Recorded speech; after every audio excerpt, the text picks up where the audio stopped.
El caso permaneció abierto pero inactivo hasta 1953, cuando sucedió algo inesperado. Un cazador llamado Thomas Grayson tropezó con lo que parecía una tumba poco profunda a media milla de la propiedad de los Whittaker, cerca de un camino de acceso a una mina abandonada. Se desenterró un esqueleto de un hombre que se cree que murió entre 2 y 3 años antes. El informe del forense indicó una fractura de cráneo severa, en consonancia con un traumatismo por fuerza contundente. Entre los restos, se halló un cuchillo de bolsillo oxidado y una billetera de cuero en descomposición que contenía $27 y una licencia de conducir a nombre de Robert Caldwell de Knoxville, Tennessee. El hallazgo reabrió el caso Whittaker, con la policía tratando de determinar rápidamente si este Robert Caldwell podría ser el intruso que Eleanor había descrito o el invitado a cenar de Margaret. La hora de la supuesta muerte de Caldwell, según el médico forense, coincidió más o menos con el incidente de diciembre de 1950 en la finca Whittaker. Las autoridades trataron de vincular a Caldwell con el caso Whittaker, pero de nuevo las historias de las hermanas chocaron. Eleanor dijo que nunca había oído hablar del nombre y que el hombre nunca se había mostrado. Margaret, sin embargo, reconoció inmediatamente el nombre de Caldwell como el del caballero visitante de Virginia, aunque la descripción física que dio estaba muy lejos de la imagen de la licencia de conducir. Virginia declaró que Caldwell era un agente de una empresa de carbón que había estado presionando a Eleanor para que vendiera la tierra y a quien una vez había visto en la oficina del secretario del condado, pero nunca en su hogar. Los archivos de Knoxville verificaron que un hombre de 38 años llamado Robert Caldwell había sido denunciado como desaparecido en enero de 1951 tras no regresar de un viaje de negocios al este de Kentucky.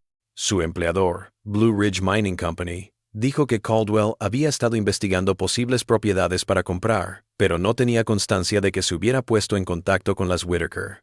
La viuda de Caldwell le dijo a las autoridades de Tennessee que estaban ayudando con la investigación de Kentucky, que era un hombre trabajador, pero no del tipo que obligaría a vendedores renuentes y que no le haría daño a una mosca.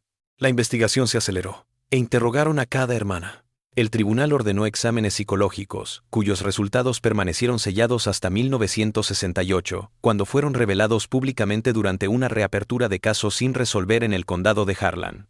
Las evaluaciones revelaron un cuadro preocupante de la dinámica familiar y la disociación psicológica. El Dr. Howard Freeman, quien las evaluó en el Eastern State Hospital en Lexington, informó que las 3 mujeres mostraban patrones de pensamiento compartimentado y lo que él llamó construcción selectiva de la realidad. Cada hermana estaba convencida de su propia versión de la verdad, por imposible que fuera reconciliar sus narraciones. Lo más inquietante fue notar que, ante evidencia que refutaba lo que afirmaban, cada hermana se mostraba no a la defensiva o enojada, sino más bien confundida, como si no pudieran comprender información que contradijera su versión de los hechos.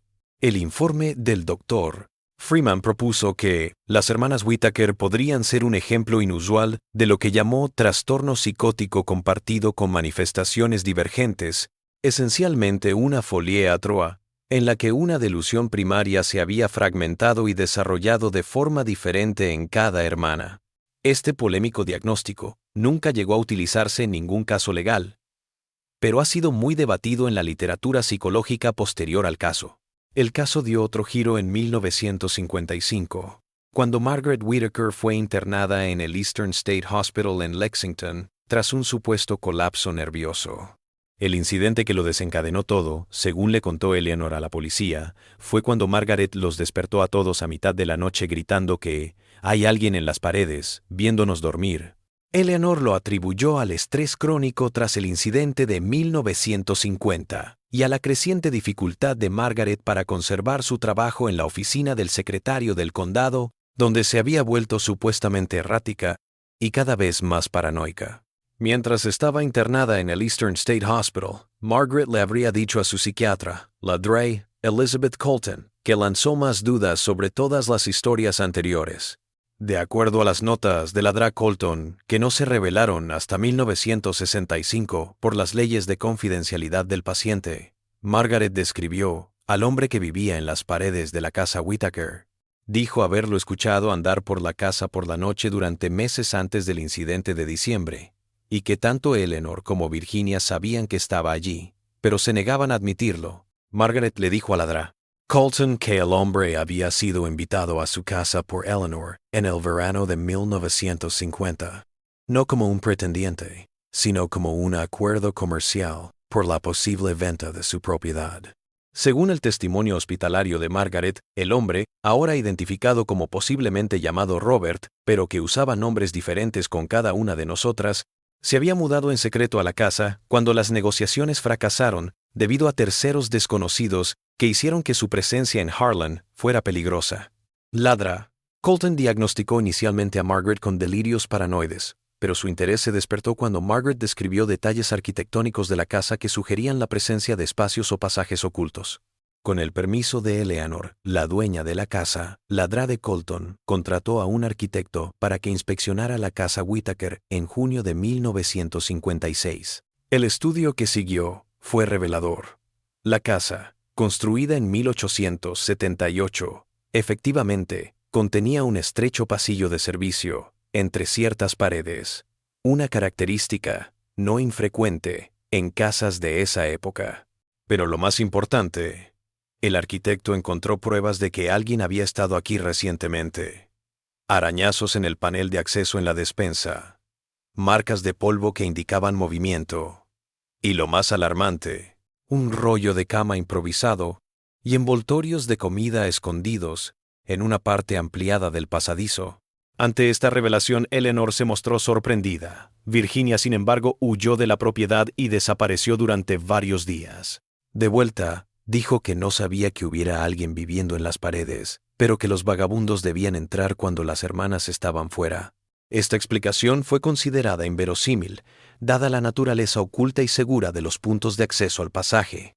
La investigación se estancó, sin nada que conectara a nadie en particular con lo sucedido el 17 de diciembre de 1950 o con los restos descubiertos cerca del camino minero.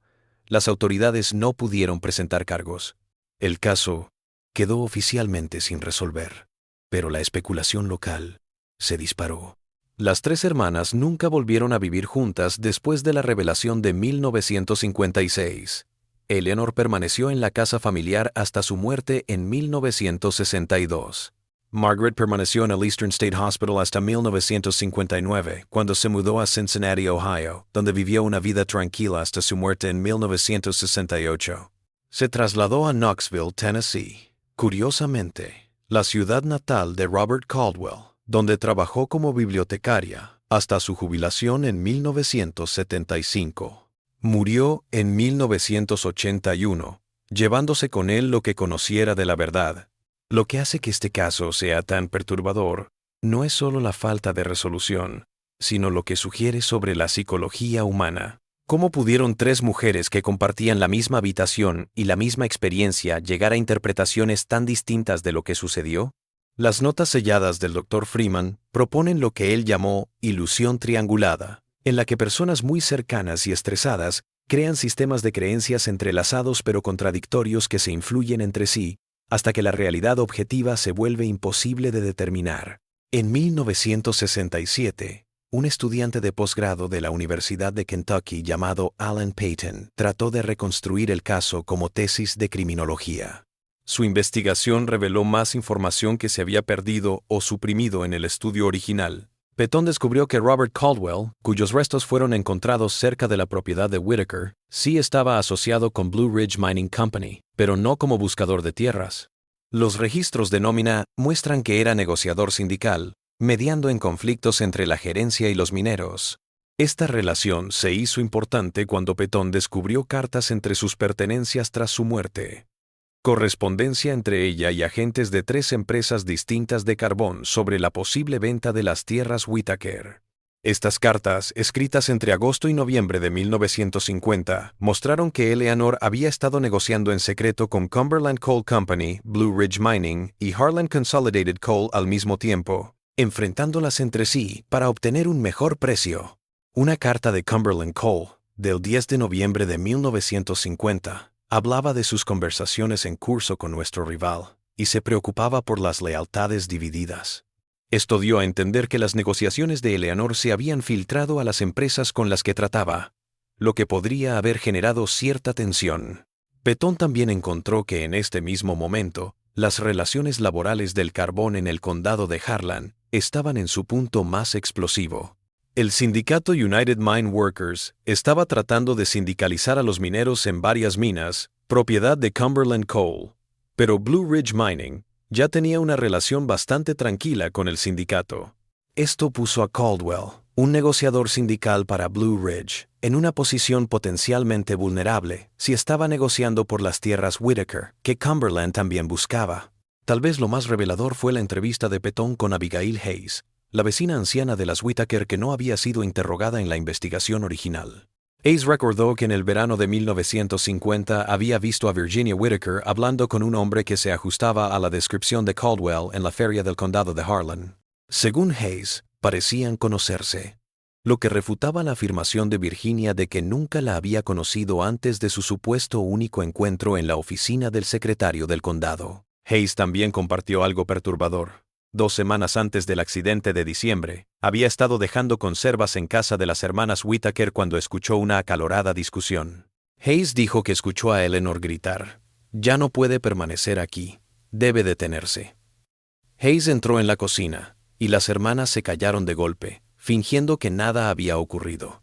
Hayes reconoció que no había revelado esto a la policía en la investigación inicial porque no parecía relevante en ese momento y las Whitaker eran buenas vecinas. No quería hacer un lío.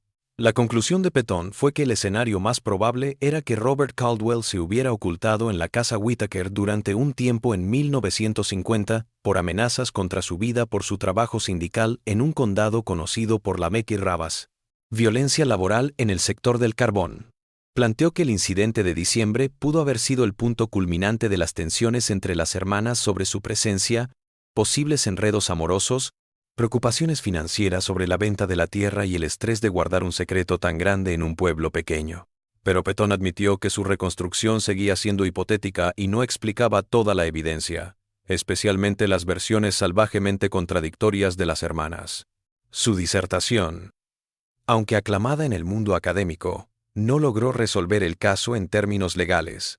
Está guardada en la biblioteca de la Universidad de Kentucky, a veces mencionada por otros investigadores, pero nunca abrió la investigación de nuevo. El caso Whitaker podría haberse perdido en la historia del condado de Harlan, una nota al pie de página, si no fuera por lo que ocurrió en 1968. La vieja casa de Whitaker, abandonada desde la muerte de Eleanor, fue adquirida por un promotor que pretendía transformarla en un coto de caza.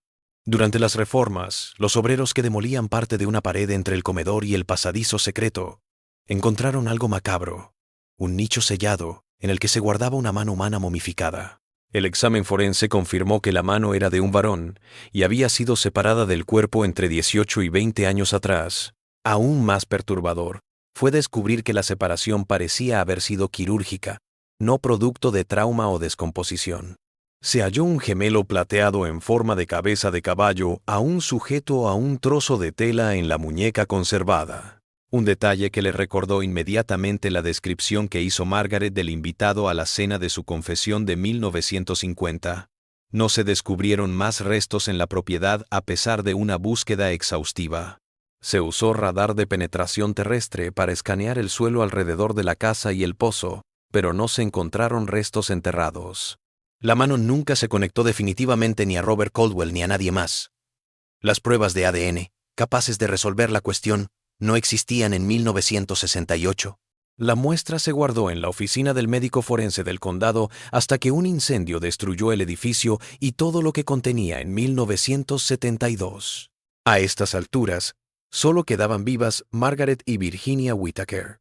Margaret, que todavía vivía en Cincinnati, se negó a dar entrevistas o a hacer comentarios sobre el hallazgo. Pero Virginia accedió a encontrarse con el detective Samuel Thornton, quien había reabierto el caso tras el hallazgo de la mano.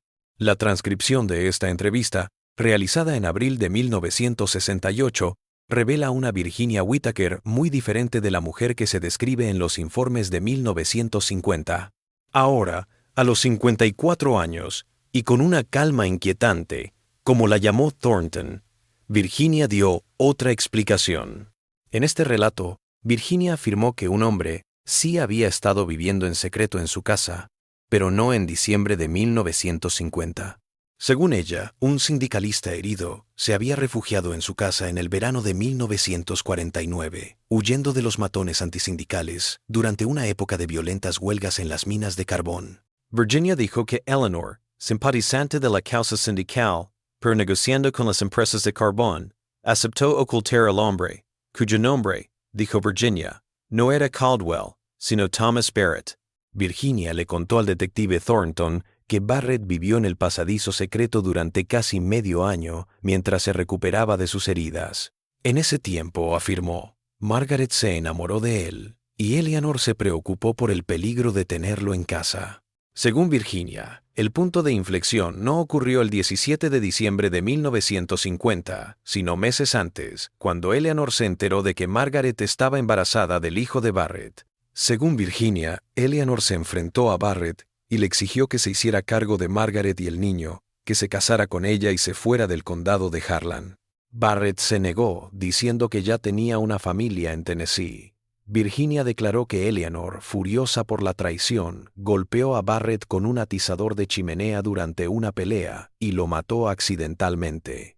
Virginia relató cómo ella y Eleanor destrozaron el cuerpo de Barrett para encubrir el asesinato, enterrando sus restos en diferentes lugares dentro y alrededor de la propiedad. Dijo que Margaret tuvo un aborto espontáneo poco después, y luego tuvo un colapso mental que le hizo perder la memoria de lo sucedido. Según Virginia, el incidente de diciembre de 1950 fue una invención de Eleanor para desviar cualquier sospecha, y las hermanas dieron declaraciones contradictorias a propósito para confundir las cosas. Cuando le preguntaron por qué lo revelaba ahora, casi 20 años después, Virginia supuestamente sonrió y respondió, porque nada de eso es cierto tampoco. La verdad es mucho peor. Las notas del detective Thornton señalan que Virginia se negó a proporcionar más detalles, sonriendo de manera inquietante el resto de la entrevista. Él lo calificó de performativo, como si estuviera recitando un guión, en lugar de narrar sucesos reales. Thornton concluyó que Virginia estaba siendo deliberadamente engañosa, ya fuera por un trastorno psicológico o para proteger alguna verdad aún oculta. Bienvenido a la historia de uno de los casos más extraños de la historia registrada de Harlan, Kentucky.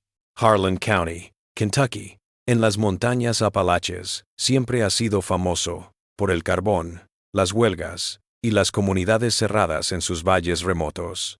Pero en el invierno de 1950, algo ocurrió en la antigua casa Whitaker en Ivy Mountain que nunca ha sido resuelto. Lo más perturbador del caso no es lo que ocurrió, sino cómo las hermanas que lo presenciaron jamás pudieron concordar en lo que vieron.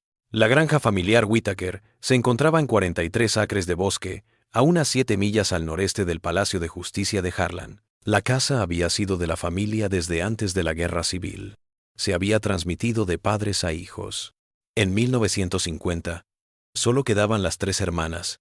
Whitaker, Eleanor, de 42 años, la mayor y más realista.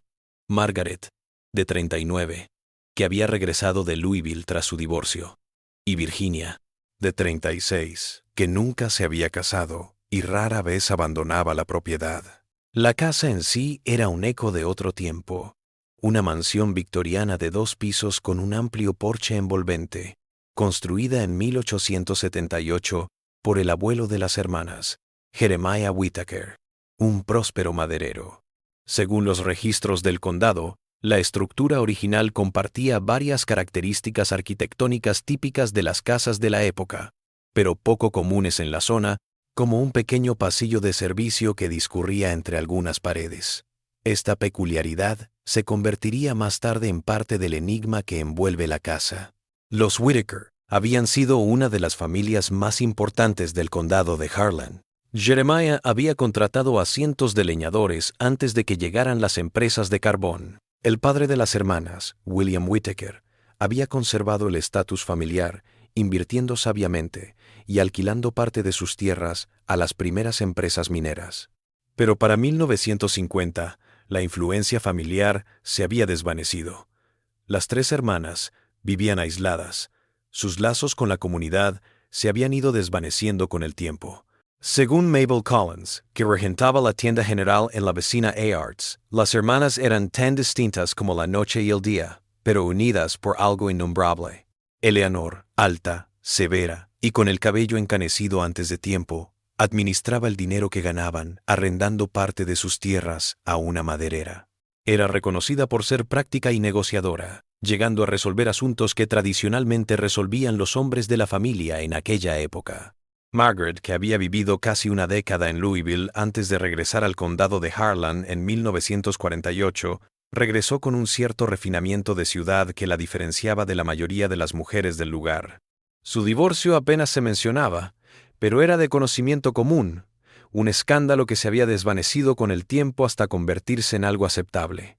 Se había hecho un lugar como secretaria en la oficina del secretario del condado, donde su hermosa escritura y ojo para los detalles la hacían indispensable, a pesar de los murmullos que a veces la perseguían. La menor, Virginia, era considerada por aquellos que la conocían como etérea y reservada, de delicados rasgos y voz tenue. A veces parecía medio ausente. Cuidaba la casa y tenía un pequeño huerto que le proporcionaba gran parte de su alimento. Solía estar días enteros sin hablar con nadie, ni siquiera con sus hermanas. El médico local, Samuel Wilson, que atendía a la familia de vez en cuando, anotó que Virginia mostraba signos de debilidad nerviosa, aunque nunca se hizo un diagnóstico. Los vecinos se referían a las hermanas en su conjunto como amables pero reservadas, y que asistían poco a las reuniones del vecindario, salvo por el servicio ocasional en la iglesia bautista Cumberland. Su soledad no era extraña en un territorio donde las montañas aislaban comunidades y los núcleos familiares solían ser autosuficientes. Los acontecimientos que cambiarían para siempre la vida de las hermanas Whittaker y que se convertirían en uno de los mayores enigmas del condado de Harlan comenzaron en el otoño de 1950.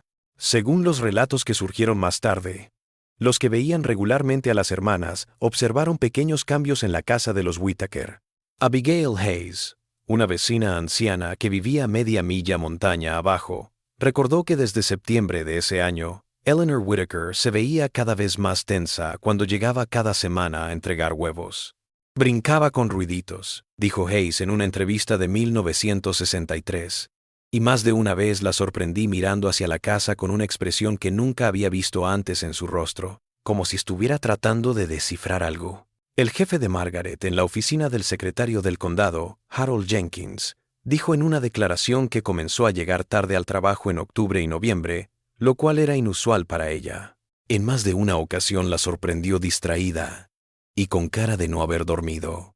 Cuando le preguntaron cómo se encontraba, Margaret achacó su estado a problemas familiares, pero no dio detalles. El comportamiento de Virginia fue el que menos cambios mostró, tal vez porque su naturaleza reservada ya hacía que los cambios sutiles pasaran desapercibidos para los demás. Pero el reverendo Thomas Parker, de la iglesia bautista Cumberland, anotó en su diario, que luego entregó a los investigadores, que Virginia se le acercó después de un servicio a principios de noviembre para hacerle preguntas vagas sobre intrusos y si la iglesia podría dar refugio a alguien que lo necesitara. Parker dijo que la conversación era confusa y perturbadora, pero cuando trató de pedir una explicación, Virginia se puso tensa y se marchó. Lo que ocurrió la noche del 17 de diciembre de 1950 rompería su relación para siempre y sería objeto de habladurías locales durante años. La temperatura había caído por debajo de cero y la nieve caía sobre el condado de Harlan. Las condiciones meteorológicas de esa noche indicaban poca visibilidad y niebla en los valles. A las 9 de la noche, casi todas las casas de Ivy Mountain estaban a oscuras. Sus habitantes se habían acostado temprano, como era habitual en el campo antes de la llegada de la televisión. El primer informe de disturbio llegó del sheriff Robert Hensley, quien registró una llamada frenética de Eleanor Whittaker alrededor de las 11:42 p.m. La transcripción, archivada en el condado y desclasificada más tarde durante una reapertura de casos sin resolver en 1963, muestra que Eleanor llamó para informar de un intruso en la propiedad y solicitó ayuda de inmediato. La transcripción continúa con Eleanor diciendo: «Ha habido un accidente. Un hombre entró. Hay sangre. Por favor, vengan rápido». Cuando la operadora preguntó si alguien estaba herido, la respuesta de Eleanor se registró como confusa, inaudible, y luego, «Solo envíen a alguien. Por favor, apúrense».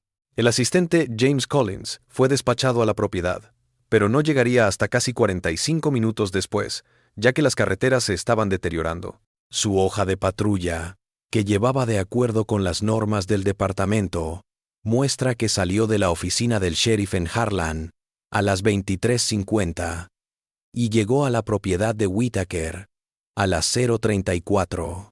La espera sería revisada más tarde por los investigadores, pero en última instancia se consideró inevitable dadas las circunstancias meteorológicas y la ubicación aislada de la casa. Cuando llegó el ayudante Collins, las tres hermanas estaban angustiadas, pero de formas muy distintas. Según él, Eleanor estaba sorprendida pero tranquila, de pie en el porche delantero con los brazos cruzados sobre el pecho. Margaret estaba histérica, fuera de control, caminando por la sala, llorando y riendo, en una forma que Collins encontró perturbadora. Virginia se sentó en el columpio del porche, negándose a hablar o reconocerlo, sus ojos fijos en algo más allá del patio en la oscuridad. Lo peor es que las tres tenían sangre en la ropa, que decían que era del atacante. El informe de Collins describe cómo buscó en la casa a oscuras, con una linterna porque la electricidad solo funcionaba a veces debido al clima. No halló rastros de un intruso en la casa. La puerta principal no estaba dañada. Todas las ventanas estaban intactas y cerradas por dentro. La puerta trasera estaba abierta, pero no había señales de entrada forzada. En el interior, había señales de lo que Collins llamó pequeños disturbios. Una lámpara de queroseno rota yacía en la sala, su contenido derramado sobre el suelo de madera. En la cocina, 3 vasos rotos en el suelo, cerca del fregadero, y una silla tumbada. Una sartén de hierro fundido estaba sobre la mesa de la cocina en lugar de en su lugar normal en la estufa o en el estante colgante, un detalle que más tarde sería significativo. Pero no se encontró ningún intruso esa noche. No había rastros en la nieve, excepto los de las hermanas y el ayudante. No había señales de entrada forzada. No había indicios de lucha más allá de la lámpara rota y los vasos. El misterio podría haberse descartado como histeria o imaginación si no fuera por un detalle escalofriante. Un rastro de gotas de sangre que iba desde la cocina, pasando por el porche trasero, hasta el bosque detrás de la casa. El rastro continuó por unas 30 yardas antes de perderse cerca de un viejo pozo que fue sellado en la década de 1930. El ayudante Collins llamó por radio para pedir refuerzos, y a las 1:15 de la madrugada, el propio sheriff Hensley llegó a la propiedad, junto con el ayudante Thomas Grant, con la nevada que seguía cayendo y que estaba borrando con rapidez cualquier rastro potencial. Hensley decidió tomar declaraciones preliminares de las hermanas de inmediato, en lugar de esperar hasta la luz del día para realizar una búsqueda más completa de la propiedad. Fue en estas primeras entrevistas, en habitaciones separadas, a cada hermana, donde comenzaron a aparecer las primeras inconsistencias significativas en sus historias. Estos testimonios, sellados hasta 1963 como parte de una investigación sin resolver, revelan inconsistencias que nunca se han resuelto. El de Eleanor, proporcionado con gran exactitud, era el de un hombre de estatura y complexión medias que había llamado a su puerta poco después de las 10:03 de la noche, diciendo que su coche se había estropeado en la carretera de abajo. Dijo que lo invitaron a entrar para que se calentara. Le dieron café y estaban llamando por teléfono para pedir ayuda cuando sacó un cuchillo y exigió dinero.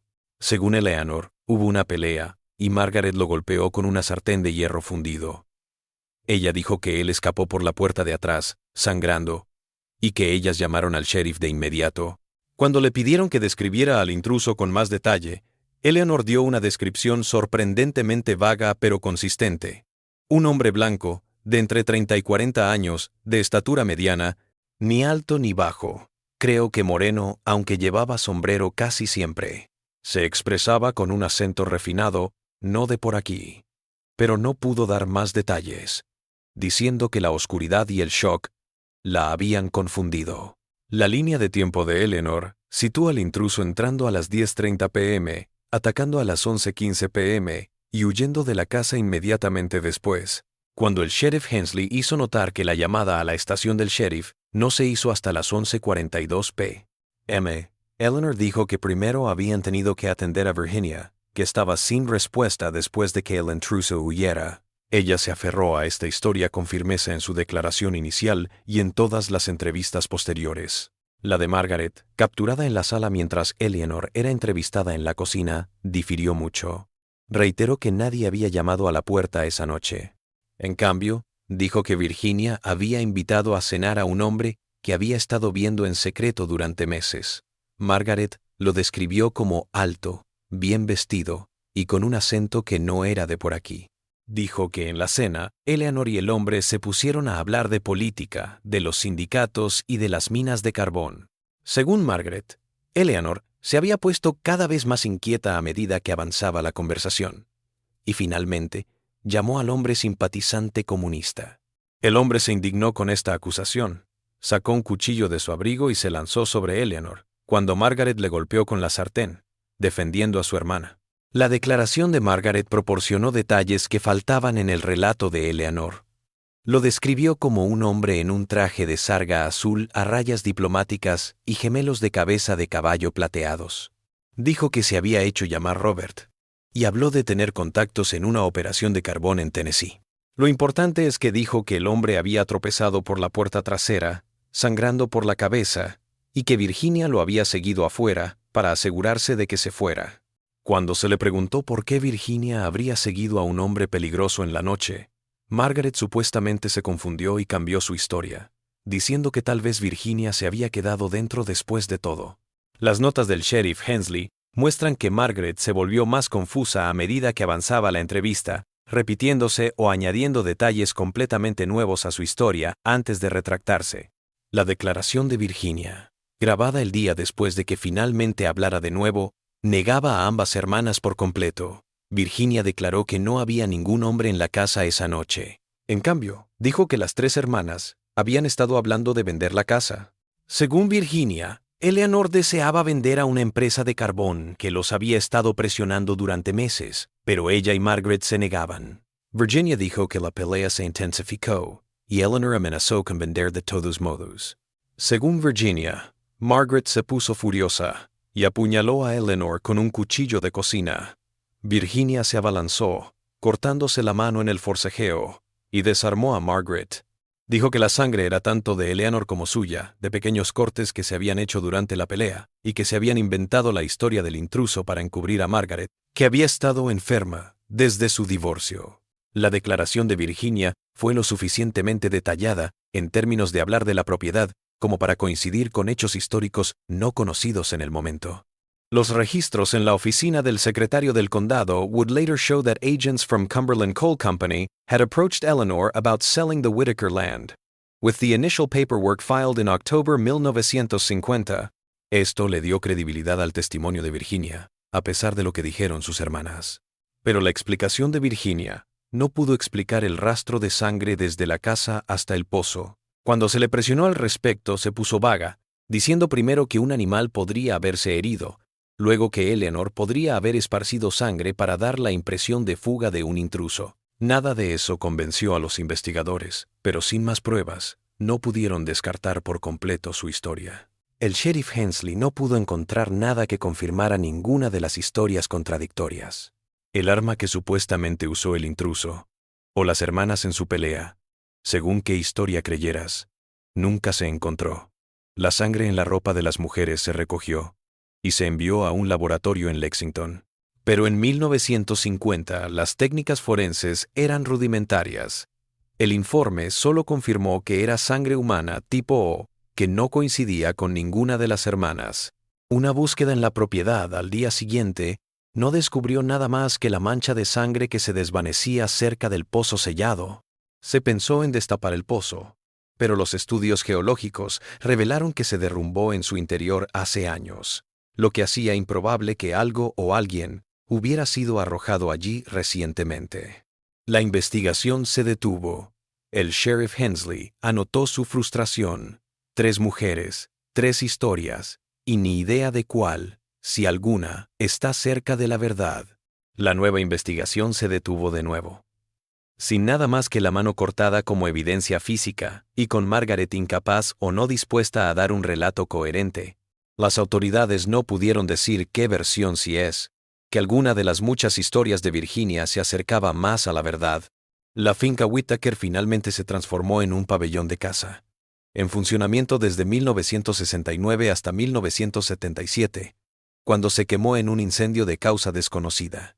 El chisme local era que los huéspedes habían informado que escuchaban ruidos extraños en las paredes y puntos fríos inexplicables en algunas habitaciones.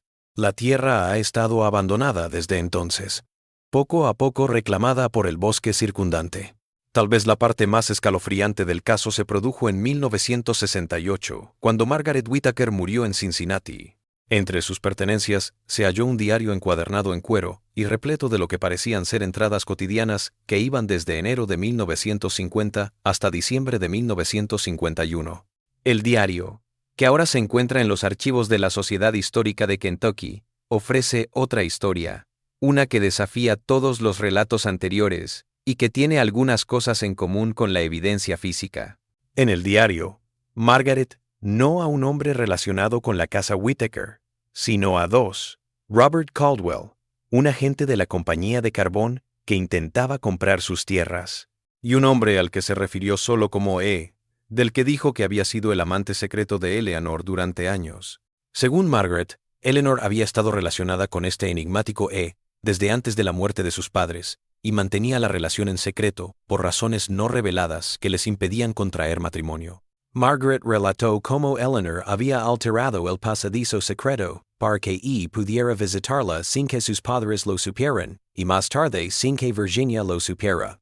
Margaret relató que Virginia se enteró de la aventura a fines de 1950 y se puso patológicamente celosa, no porque amara a E., sino por su apego patológico a Eleanor.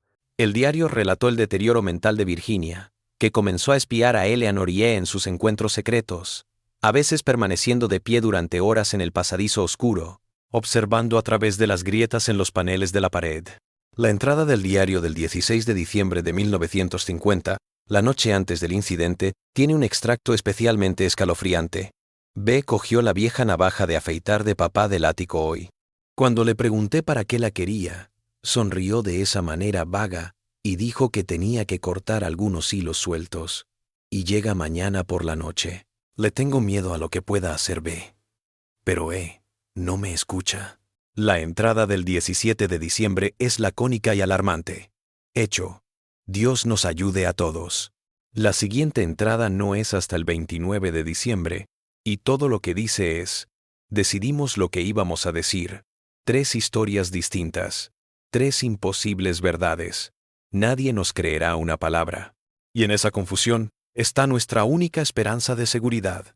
El diario continúa con entradas cada vez más erráticas, hasta 1951, detallando la creciente sospecha de Margaret de que Virginia estaba ocultando trozos de él por toda la casa, como una especie de trofeo perverso. Una entrada dice que descubrió algo envuelto en papel encerado detrás de un ladrillo suelto en el sótano, que Margaret dice que tenía demasiado miedo de desenvolver. Otra muestra a Virginia conversando con alguien en el pasaje por la noche, aunque Margaret pensaba que no había nadie más en la casa. La última entrada, del 17 de diciembre de 1951, justo un año después del incidente, es de una sola línea. Ahora comprendo. No era a E. a quien quería matar. Nunca fue sobre él. El examen forense del diario en 1969 determinó que la escritura coincidía con la de Margaret en documentos autenticados de la época, y que la tinta y el papel eran de la época. Pero los psicólogos que hablaron con el caso dijeron que el diario podría no ser una narración de hechos reales, sino los esfuerzos de Margaret por trabajar a través del trauma, a través de la ficción, otra versión de los acontecimientos que su mente había inventado para tratar de darle sentido a algo demasiado perturbador para afrontar directamente. La identidad de nunca se estableció. Nunca se supo que Eleanor Whittaker estuviera involucrada en una relación amorosa con alguien del pueblo. Los registros de propiedad muestran que las modificaciones para crear el pasaje oculto son anteriores a la propiedad de la casa por parte de las hermanas Whittaker, habiendo sido parte de la construcción original en 1878, lo que contradice la afirmación de Margaret de que Eleanor había creado el pasaje especialmente. En 1969, Virginia Whittaker fue brevemente detenida e interrogada de nuevo tras el descubrimiento del diario de Margaret. En este interrogatorio se le mostraron pasajes del diario. Según la transcripción, Virginia escuchó los extractos en silencio y luego dijo: Margaret siempre tuvo una imaginación fértil. Nunca existió un E. Solo estaba Robert, y lo que Eleanor le hizo, cuando se le presionó sobre esta afirmación, que contradecía sus declaraciones anteriores. Virginia supuestamente se puso agitada y preguntó, ¿qué historia querían escuchar los investigadores? Según el diario del detective Thornton, luego dio otra historia, en la que Robert Caldwell era un paciente fugitivo del Hospital Mental de Lexington, que se había estado escondiendo en su propiedad sin que ella lo supiera, robando comida y observándolas a través de las paredes. Virginia fue liberada sin cargos, debido a la insuficiente evidencia de cualquier crimen específico. Volvió a Knoxville y vivió cada vez más recluida hasta su muerte en 1981.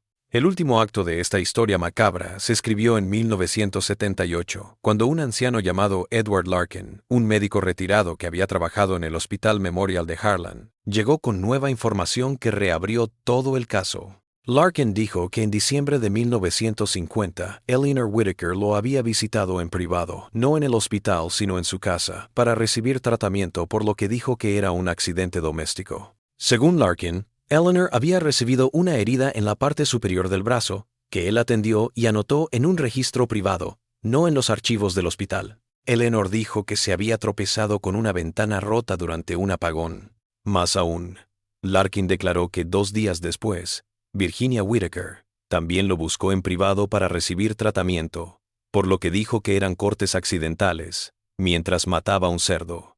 Larkin dijo que estas heridas eran consistentes con heridas defensivas. Tal vez lo más perturbador fue la declaración de Larkin de que había tratado a un hombre que se hizo llamar Edward Thompson, un vendedor ambulante que había sufrido una grave herida en la cabeza, en lo que dijo que fue una caída desde la ventana de un hotel, aproximadamente una semana antes de estas visitas. A Thompson, a quien Larkin calificó de elocuente y bien vestido, pero vago en los detalles de su accidente. Según Larkin, la herida del hombre habría necesitado cuidados de seguimiento, pero nunca volvió al hospital. Cuando le mostraron una foto de Robert Caldwell, Larkin lo reconoció como el hombre al que había atendido, aunque había pasado mucho tiempo.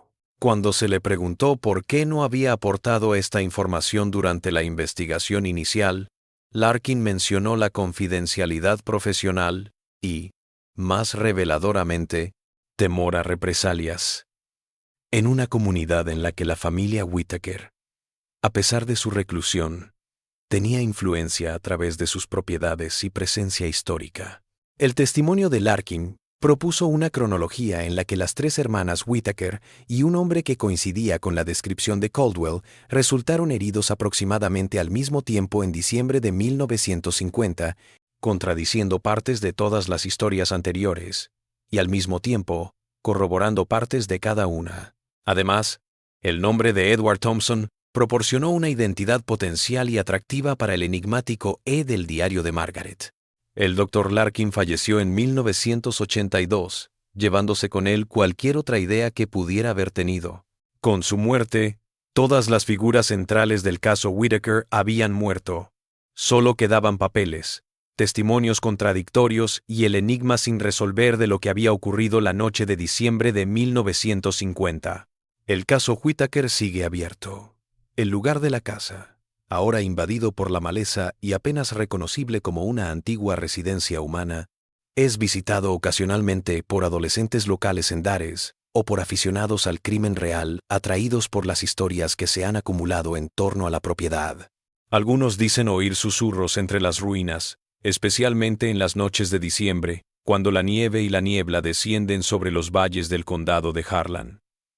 ¿Qué pasó con las hermanas Whitaker? ¿Un extraño entró en su remota casa esa noche de invierno? ¿O el peligro siempre estuvo en sus muros? ¿Lo mató Robert Caldwell o simplemente estaban cerca de su propiedad? ¿Existió alguna vez un E o fue una invención de la mente perturbada de Margaret? ¿Virginia inventó varias versiones contradictorias para encubrir la verdad? ¿O había perdido realmente la capacidad de diferenciar la realidad de sus fantasías? Tal vez lo más perturbador fue la posibilidad que emergió de las evaluaciones psicológicas del Dr. Freeman. Cada hermana creía que su recuerdo era el verdadero, sus mentes creando realidades separadas para afrontar algún trauma compartido demasiado horrible para afrontar directamente. En esta versión, la verdad de aquella noche de diciembre de 1950 no estaba oculta ni confusa, sino fragmentada y repartida entre tres mentes distintas, ninguna de las cuales poseía la imagen completa. En 1985, la Draddle Carolyn Mitchell, una psicóloga forense, experta en trauma familiar, escribió un análisis de caso de los Whittaker para el Journal of Abnormal Psychology. Con toda la evidencia a la mano y entrevistas con personajes periféricos aún vivos, Mitchell armó lo que llamó una teoría del mosaico de los acontecimientos. Mitchell planteó la idea de que todas las historias contradictorias podrían tener partes de verdad, mal interpretadas y distorsionadas por las necesidades y defensas psicológicas de cada hermana. Ella sugirió que Robert Caldwell había estado en la casa de Whittaker, posiblemente involucrado en negociaciones de negocios sobre la tierra o en una relación secreta con una o más de las hermanas. El túnel secreto podría haber facilitado este acuerdo, permitiéndole permanecer en la propiedad sin ser detectado por extraños durante un momento de mayores tensiones en la industria del carbón. Según la reconstrucción de Mitchell, el incidente del 17 de diciembre probablemente involucró una confrontación violenta entre Caldwell y las hermanas, posiblemente desencadenada por celos, traición o miedo al descubrimiento.